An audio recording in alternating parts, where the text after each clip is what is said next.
Hi guys, welcome to this week's episode of From the Pages of WWF Magazine. I am Anthony. This is Collectors Entertainment Network. We're going to take a look at the October 1987 issue of WWF Magazine. But before that, I'd like to ask you to please like, please comment, please share, and of course, please subscribe. I'd love to have you back. Okay, as I said last week, and I've said I think all the way back in the first episode, this is my first issue of WWF Magazine. And what I mean by this is I mean literally this magazine right here. I bought this in a bookstore in the mall when it was on newsstands. I do have obviously all the other ones that we've gone through, some of which, like the last two issues, the August and September 1987 issues, I got those in 1988 when I ordered them through the magazine as a back issue. Other ones I got from friends who they didn't want the magazine anymore, so I bought it off them or traded off them or whatever kids do. Somehow I got the magazine. And of course, a lot of them, especially the early 84 ones, and most of the 85 ones I had in the last few years gotten off of eBay to complete my collection. I did have some 85s and some 86 and the early 87s again that I got back then, either through back issues or through friends. But those 84 ones, I didn't have any of those. And I think most of the 85 ones, I think the only 85 one I had already was the Ricky Steamboat, October, November 85. That was it I've had since a kid. All the others I got more recently. But this, such an important issue. It means so much to me. My first WWF magazine. And this is literally the one. And I've kept it. There are some pictures cut out of the catalog, which you'll see when we get inside. Because at that point, I didn't think of it as a collector's item, I guess. But for the most part, it's in okay shape. But I've had this since probably September of 1987. All right, that's enough of that. Let's get into my first ever WWF magazine here. This is the thing that started it all, which is why I have a show called From the Pages of WWF Magazine. This right here, Bobby Heenan, October 1987. Let's get into the pages. All right, guys, October 1987. Like I said before, this is my first magazine ever, so this is a trip down memory lane. It says right there, I got it in the mall in B. Dalton. Here is the inside cover. Coliseum Video presents the Jake the Snake Roberts video, the WWF's Even More Unusual Matches, and the Best of WWF Volume 12. Here's a little envelope to send in when you're ordering stuff. Okay. Keep going. WWF Magazine, read it. Jesse the Body Ventura. Here you've got the next issue on sale October 13th. So which means this came out in September, even though it's dated as the October issue. And so on and so forth. Around the Ring. And of course, 8 tapes or records for the price of 1. How many people out there tried to take part of that deal? Fan Forum, and of course the Superstars of Wrestling ice cream bars. I love those things. We used to get them from the Ice Cream Man. That was the only place that I knew that you could get them, and they had like cards on the inside, like collector's cards. They were really cool. WWF list of. They've got every issue. They've got a new WWF list of, and of course here's the official WWF fan club membership. Oh yeah, Sensational Sherry takes women's title. She beats the Fabulous Moolah. It's like she was, I don't know if she was a heel or a face. Obviously Moolah was a heel, but it's like she was a face for like a day and then they all of a sudden made her a heel. But I do remember this. This issue was, again, my first, personality profile on Matilda. So not only did I look at it a million times, it also just holds a tremendous amount of sentimental value. WWF interview, a talk with George the Animal Steele. That's got to be pretty interesting interview. George the Animal Steele, who, basically doesn't talk. But I guess they got an interview out of him. Arming to win. Looks like Patera and Hercules there in a test of strength. Here's Bruno, still competing here in 1987. And there is Honky Tonk versus Paul Roma. Macho Man coming off the top rope. Then you got Coco Beware in action. And Jake the Snake also in action. Guess it's everyone using arms in some way or another to win a match. Battle of the Titans. Killer Khan versus Outback Jack. Wonder where we can get to see that match. If it's on any sort of recording.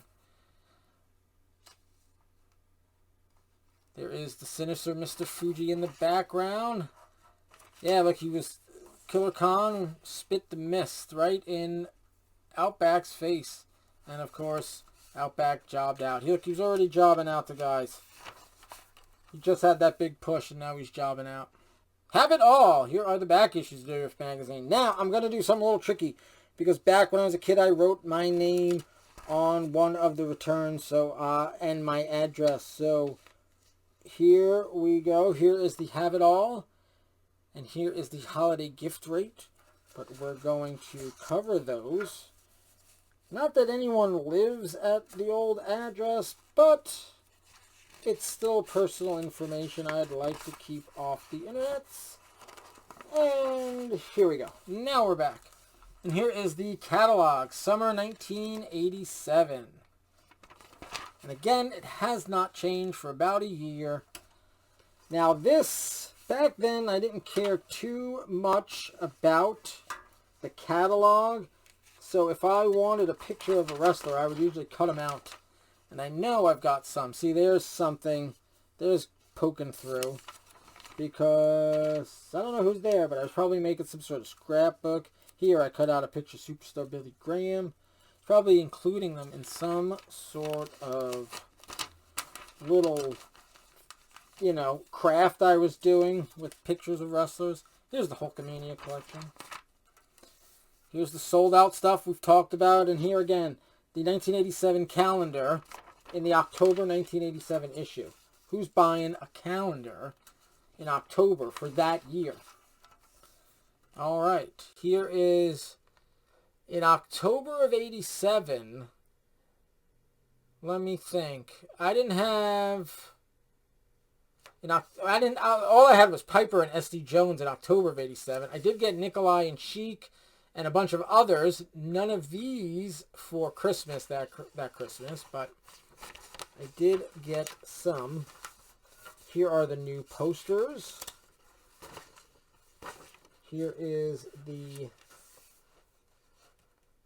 holiday gift rate. Here is Superstars. Superstars 1 sold out. Of course, I have it. And Superstars 2 is coming to your newsstand. Heenan Hart. Who is the most successful manager? Well, I mean, at that time, didn't Jimmy Hart have 2 champs? The IC champ and the tag team champs? So, I don't know. Heenan's henchmen. The Hart Foundation. But Heenan was always in the title hunt for the World's Heavyweight Championship. So, but he never got it. So, you know, I guess I would go with Hart was the more successful, you know, in storyline-wise. Tag Team Turmoil. Top teams struggle for supremacy. There is more Tag Team Turmoil. There's Demolition before they settled on their makeup that they basically stayed with for years to come. There's Orton and Morocco. There's the Bees in their mask. There is the new Dream Team. Let's get the glare off of that.